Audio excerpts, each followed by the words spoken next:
ثم الصلاة والسلام على أهل بيته الطيبين الطاهرين المعصومين المنتخبين المنتجبين المتكرمين المتشرفين الذين أذهب الله عنهم الرجس وطهرهم تطهيرا.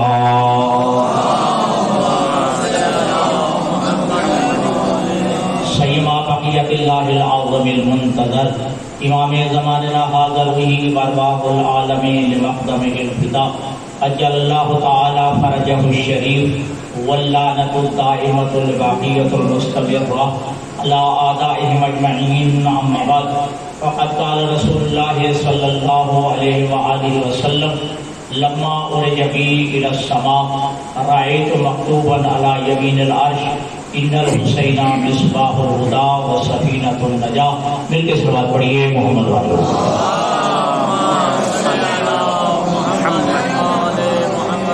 سامعین گرامی قدر قابل صدر کرام عزیزان دوستان بزرگان، قبل اس کے کہ میں اپنی معلومات اور گزارشات آپ کی خدمت عالیہ میں عرض کروں جن مرحومین کے بلندی درجات کے لیے اس مجلس سے اضافہ اہتمام کیا گیا، بالخصوص سید کمال حیدر نقوی صاحب ابن سید علی حیدر اور سید علی حیدر نقوی صاحب ابن سید زبان، بیگم صاحب بنت زاہد شاہ صاحب، سید سجاد شمزیدی صاحب ابن سید علی حسین، سید فاطمہ بنت سید ظہیر الحسن اور دیگر جتنے مرحومین مرحومات ہیں، سب کے بلندی درجات کے لیے ایک دفعہ الحمد، 3 دفعہ سورۃ اخلاص.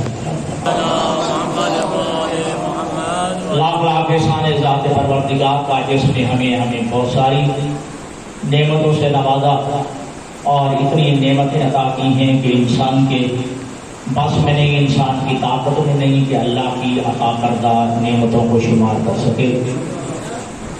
خود یہ ارشاد پروردگار ہے کہ وَإِن تَعُدُّوا نِعْمَتَ اللَّهِ لَا تُحْصُوهَا. اگر تم اللہ کی نعمتوں کو گننا چاہو، اگر اللہ کی نعمتوں کو شمار کرنا چاہو، اگر اللہ کی نعمتوں کا احساس کرنا چاہو تو تمہاری زندگی ختم ہو سکتی ہے، اللہ کی نعمتوں کو شمار نہیں کر سکتی. اور حقیقت بھی یہی ہے کہ انسان کی زندگی کا خاتمہ تو ممکن ہے لیکن نعمات الہی کا شمار ممکن نہیں ہے. یہ تو اس کریم کا احسان ہے، لطف ہے کہ کہا اس میں کوئی شک نہیں، میری نعمتیں گن تو نہیں سکتے، تمہارے پاس میں نہیں، لیکن ایک کام تو تمہارے پاس میں ہے، میری نعمتیں گن نہیں سکتے، میری نعمتوں کا شکریہ تو ادا کر سکتے.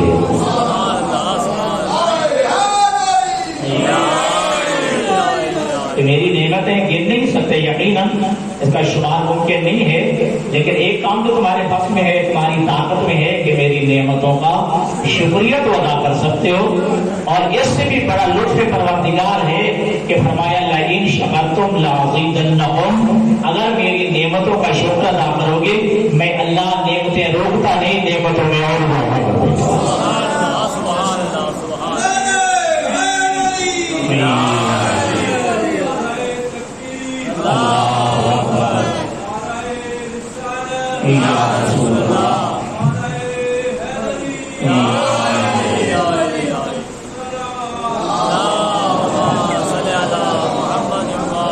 اگر میری نعمتوں کا شکریہ ادا کرو گے تو میں اللہ نعمتیں روکتا نہیں بلکہ نعمتوں میں اور اضافہ ہوگا. تو کروڑہا اربہا نعمتیں اس کریم اللہ نے عطا کی اور فرمایا کہ میری نعمتیں گن نہیں سکتے، شمار نہیں کر سکتے. ہاں میری نعمتوں کا شکریہ ادا کرو، اور شکریہ ادا کرو گے تو میں تمہارے نعمتوں میں اضافہ کر دیتا ہوں، نعمتیں روکتا نہیں ہوں. اور کروڑہا نعمتیں اللہ نے عطا کی اور بڑی بڑی نعمتیں عطا کی ہیں. اگر آپ سادات اور غیر سادہ بھی تشریف فرمائے مومنین، اگر انسان خلوت میں بیٹھے بزرگوں اور اگر انسان ذرا غور کرنا چاہے تو دیکھے گا کہ ایک نعمت پہ غور کرے گا، یہ بڑی نعمت ہے، کچھ دیر کے بعد کہے گا نہیں یہ چھوٹی ہے، یہ نعمت اس سے بڑی ہے. فیصلہ نہیں کر پائے گا، ابھی سوچ رہا ہوگا کہ یہ نعمت بڑی ہے، کچھ دیر کے بعد کہے گا کہ نہیں یہ نعمت چھوٹی ہے، یہ نعمت بڑی ہے. کائنات کی ہر نعمت بڑی ہے، لیکن عزیزان گرامی ایک بزرگان محترم سب سے بڑی نعمت اللہ نے جو عطا کی ہے، ہم نے ولایت علی اور وفاداری حسین عطا کی ہے.